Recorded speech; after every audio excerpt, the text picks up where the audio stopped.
Seperti virus pada umumnya, virus penyebab COVID-19 juga dapat mengalami mutasi seiring berjalannya waktu. Terlebih jika virus terus menyebar dan bereplikasi. Biasanya sih, mutasi ini tidak menimbulkan dampak yang signifikan secara klinis.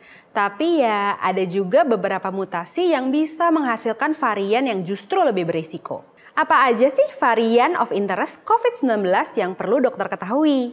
Simak video Alomedica kali ini yuk untuk mendapatkan info lebih lanjut.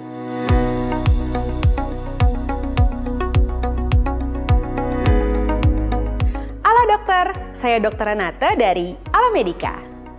Dokter tahu nggak sih kalau saat ini WHO dan CDC udah mengklasifikasikan mutasi SARS-CoV-2 menjadi beberapa klasifikasi seperti variant of interest, variant of concerns, and variants of high consequences.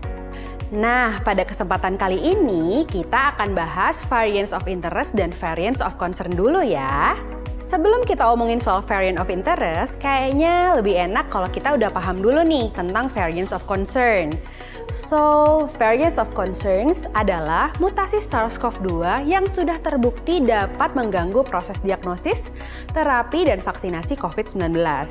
Tentunya dokter udah tahu dong apa aja yang termasuk dalam variants of concern ini.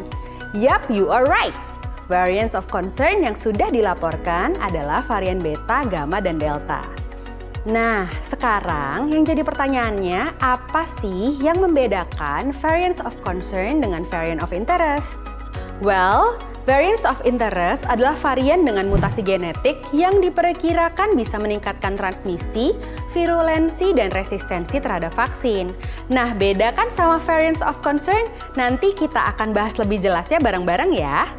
By the way, kalau dokter mau baca-baca lebih lengkapnya, dokter juga bisa lihat di aplikasi Alomedica.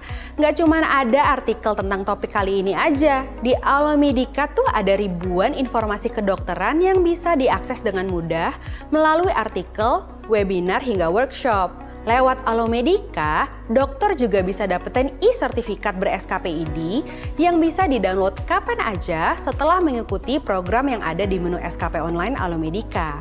Selain itu, ada juga forum untuk dokter bisa sharing-sharing berbagai kasus menarik dengan sejawat dokter dan spesialis se-Indonesia.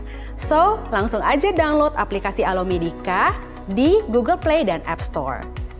Oke, sekarang kita coba pahami lebih dalam mengenai 4 varian baru yang menjadi variant of interest pada bulan Juli 2021 ini yuk.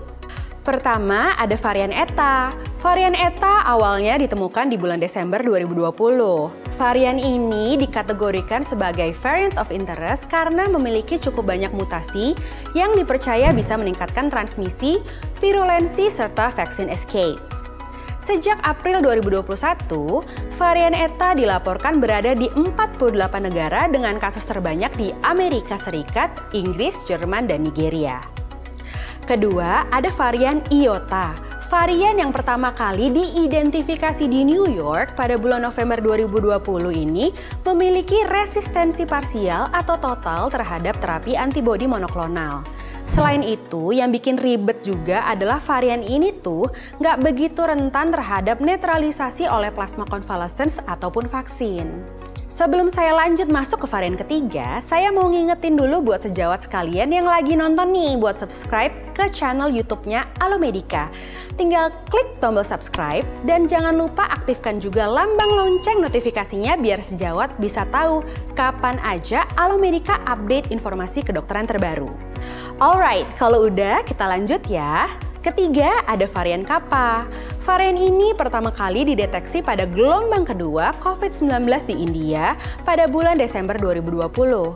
Varian ini lalu menyebar dengan cepat ke negara lain dan dikategorikan sebagai variant of interest oleh WHO dan CDC. Dokter mungkin udah pernah dengar, kalau yang unik dari varian Kappa ini adalah adanya mutasi pada spike protein yang bisa meningkatkan afinitas virus terhadap reseptor ACE2 dan mengurangi afinitasnya terhadap antibodi. Kedua hal inilah yang diduga menjadi penyebab tingginya penularan dan virulensi varian Kappa. Keempat, ada varian Lambda. Varian yang pertama kali dideteksi di Peru pada bulan Desember 2020 ini sekarang ditemukan di 26 negara nih dok. Protein spike varian Lambda memiliki mutasi pada reseptor binding domain yang kemungkinan berkontribusi pada cepatnya penularan. Udah gitu, mutasi varian ini juga diduga mengurangi proteksi vaksin serta meningkatkan risiko reinfeksi. Nah dok, saat ini pemahaman mengenai bermacam variant of interest dari COVID-19 memang masih cukup terbatas. Namun studi lebih lanjut tentunya masih terus dilakukan terhadap varian-varian ini. Di masa depan ada juga kemungkinan bahwa WHO dan CDC akan menetapkan variant of interest yang baru. Alomedica juga mau ingetin lagi nih sama teman-teman sejawat dokter maupun masyarakat umum yang lagi nonton video ini untuk jangan lupa buat selalu memakai masker dengan tepat, jaga jarak dan hindari kerumunan ya.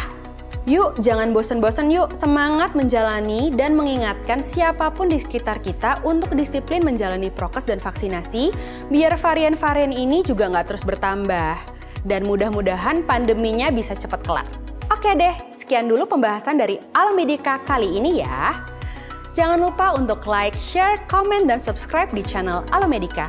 Terima kasih buat yang sudah menyaksikan video ini. Cari dokter andal dalam genggaman. Salam Alomedica.